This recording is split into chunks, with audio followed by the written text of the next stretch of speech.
Hi, I'm Rob Cosman. Welcome to my shop. Been woodworking my entire life. I love it. It's my hobby. We have the best Christmas gifts for this year. I'm going to share them with you. Top 5. Here we go.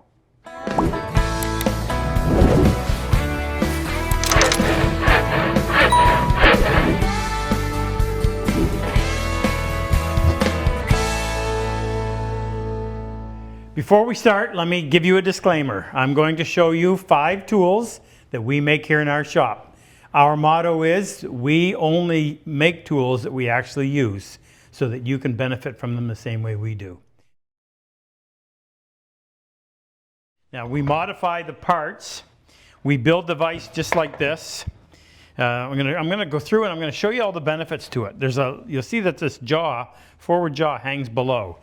When in the closed position, to install it, you simply push it like that. That keeps it flush with the face of your bench, or you can even clamp this to a table. You could clamp it to a table saw. A couple of F clamps to hold it in place. Now the idea is to give your piece that you're working on put it in a position where it's extremely well held so that it doesn't vibrate when you're sawing. So if I'm going to cut dovetails in the end of this board, first thing I'm going to do is open up my jaws. And we've added these knobs so that instead of having to sit here and turn that big hand wheel, you just wind them back like that. You'll notice that this jaw is moving on its own because it's spring loaded. That gives you that third hand. Take this back piece, hold your board like that. When you put it in place, it now keeps it standing plumb. Wind these in until it's nice and snug. The inside of the jaw has what's called crubber. So it's a combination of rubber and cork.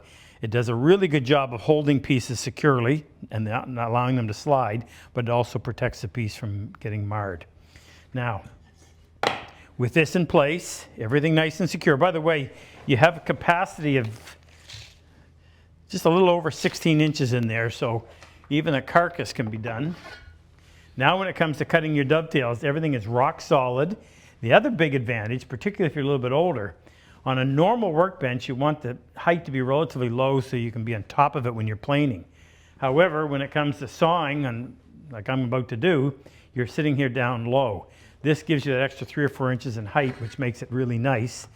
Perfect height, actually. Everything is rock solid. You can hear. Nothing's vibrating. I love it. Now here's a part that if you're a dovetailer, you're really going to appreciate. When it comes time to transferring tails to pins, we used to use our plane over here in this vise, but how do we do it here? Well, take your second piece, use this to put it in place. Now it's standing plumb. Lock it in, flip this up, it's hinged, set that on there. There's a couple of magnets to hold it in place. Now that will create your bridge so that you can accurately transfer your tails onto your pins, holding it nice and secure. When you're not using it, it flips down. Magnets hold it to those pins, and there you go. We sell this just like this, literally ready to go out of the box, mount it to your bench, and you're off and running. It's been a while since you've been able to buy a really good handsaw. Most of the ones sold in hardware stores now have hardened teeth. You use them, when they're dull, you throw them away. Well, there's always room for a good handsaw in a shop, whether it's breaking down materials or if you just want to process everything by hand. So this is a crosscut saw we started making a couple of years ago. The handle is custom fit to your hand. There's finger recesses there, so every time you pick it up, you hold it the same way. It's extra thick steel. This is 35 thousandths of an inch, thicker than most, so it's a little bit stiffer. It has 9 teeth per inch. We have both a crosscut and a rip. I'm going to highlight the crosscut. I love the way this cuts. Hold your work securely. This is a piece of 3/4 inch poplar. Get the cut started. Now we designed this with dry, stable, furniture grade woods in mind. So there's only 3 thousandths of an inch set per side. So it'll give you a lovely straight cut. In other words, it tracks beautifully. And it gives you a nice clean cut. Now that's on a piece of hardwood. A lot of times you're dealing with plywood. Comes in a 4x8 sheet. How do you break it down? Well, here's a piece of Baltic birch.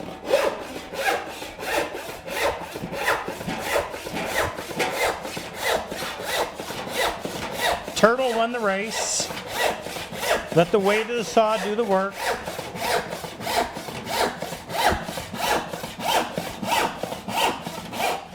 Beautiful straight cut. You're looking for a handsaw that you can use for generations, sharpenable, there you go. Now, if you're a dovetailer, the challenge when you're doing half blinds, in case you don't know, this is a through dovetail at the back of the joint. This is a half blind out here. You only see half of it, this side. You don't see this side. The problem is when you use your dovetail saw, all you can do is saw from this gauge line at the end of the pin, or in the end grain, down to this gauge line on the inside. So you get to make an angled cut like that, but that leaves a whole lot undone. Essentially, you've got to come in, and what we used to have to do is literally carve it. There's your saw cut that's been made. You now have to go in and remove all of this material. And it was a lot of work and difficult to do. So we came up with a tool thanks to Tay Frid and a customer I had from South Africa that came to a class and suggested we turn this into a tool. So this is called, we call it a Kerf X10. It's a piece of steel that is 25 thousandths of an inch thick. Interestingly enough, the kerf left by the saw is 24 thou, so it's 1 thou bigger. It's squared off. It's not at a point at all. In fact, and what you do with this tool is place it down in there. It doesn't matter whether it's softwood or hardwood. When I'm doing an outside, what we call half pin, I'll do it in 3 stages. By hand, I'll get it started, and then I tap that down until it goes right to the base. Pull it out, move it in 2/3 of the way. And then finally go all the way to the line. Now, if you're doing the inside ones, you can actually do it in 2 stages instead of 3. So always start it off by hand. Go down right to your baseline. Pull it out and then go right to that back line. Now, on straight grain woods, no problem. If you've got any kind of grain issues where the grain's going one way or the other, not nice and straight, what you can do before you actually start making the cut is come in with a clamp and place the clamp right at the base. Don't go up here, you'll be squeezing that half pin over. Right at the base, just to give it a little bit of support. Do that and you won't have a problem. I have no idea where the wood goes, but when we remove this waste, which we're going to do next, you'll see it's nice and clean, those side walls. The cut's been finished. Amazing. After you've got this far, take your chisel and you're going to go in and you're just nibbling away, removing or breaking up these pieces. Multiple small passes, I think, are always better than trying to take it in 1 or 2 big chunks. Either way, you just nibble away, and you eventually have to come in and clean out the corner. Now, here's what your options are. You can use a 1/4 inch chisel, but the problem is, as you can see, you're not going to be able to get into that corner. And you can wiggle around using it on the side, but not very convenient. You could use a smaller chisel, but you still, depending on the wood, it's hard to get into that corner. You're going to have to stick part of your chisel into that back wall. Now, the other option is you have 2 skew chisels. They're angled so that you can go into the corner like that. The problem is you need a left and a right. And the other problem is that you're pushing through end grain with your line of force somewhat off center. My option, which I love, is what I call a half blind dovetail chisel. Sharpened on the edge like a normal chisel. Background on both sides so that it allows you to get underneath. And the fact that you can go into either corner. So just your force is straight on. Allows you to get right into the corner. And in no time you're able to clean out those corners. A lot easier than you can do with any other chisel. Half blind dovetail chisel. We do them in both 5/8 and 1/2 inch. The one that I use most would be 3/8, sorry. 3/8 and 5/8. The 5/8 is the one that I use the most. So I saved the best for last. If you enjoy your hand plane, we've got 3 ways to make it even more enjoyable. I'll start off with what I think is the one that makes the biggest difference. When it comes to using a hand plane, you want control over the thickness of the shaving. If I've got a lot of material to remove, I want to bring that blade down heavier or out farther and be able to take off a sizable shaving. This is probably 5 or 6 thousandths of an inch thick. I can move a lot of material quickly. If I want to control my tear out, I want to be able to bring that blade in, so I'm taking off just a whisper of a shaving. Well, being able to move that blade without really having to think about it is a big deal. Traditionally, they had a round knob on there, and it was so hard to turn at times. We replaced it with what we call the adjustar. So this is a 5-spoke cast brass. Now we make them in 3 different pitch sizes, so you can fit it for a Stanley record, or a Lee Nielsen, or a Wood River Luban. Take off the old one, put on the new one, and now you've got the leverage of those 5 spokes. All you have to do is just touch it with your finger. It is so much easier. I would at times have to sit there and use 2 hands to turn that knob. And in case you're wondering, why is the knob so hard to turn? Well, the pressure of this, the lever cap, to keep everything in position and not allow it to move around, makes it harder for this adjustment to take place. But with the leverage of those 5 long spokes, it's a piece of cake. Now we have a smaller one that fits on the small number 4, number 3 planes. Now, next,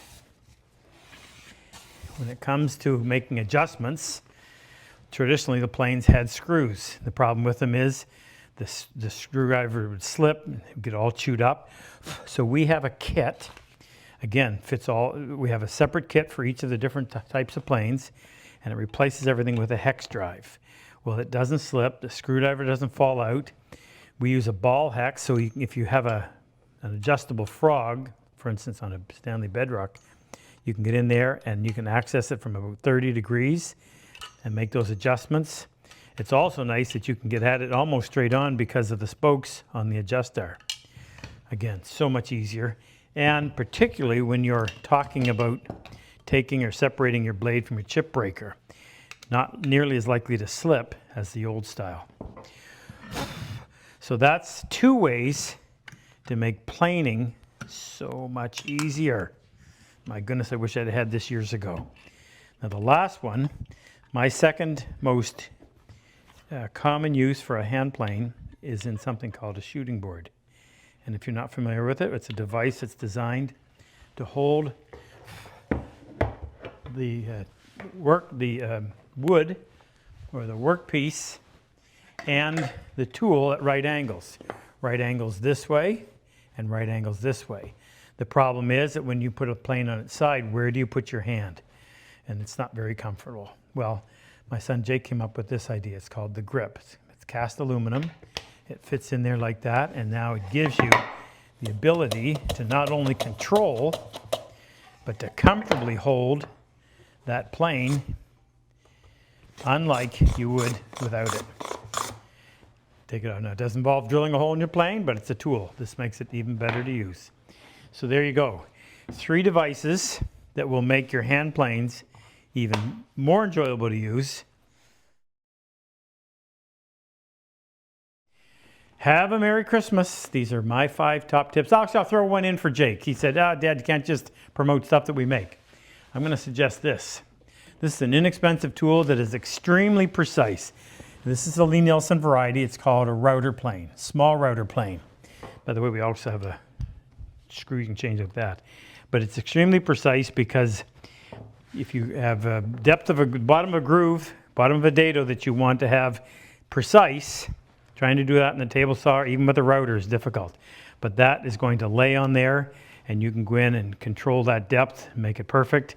You can use it for adjusting the thickness of a tenon by sitting on the board and dropping this down and hitting both sides of the tenon. And it's, again, an extremely precise tool. Not a very expensive tool, but I would have that in anybody's hand tool woodworking kit.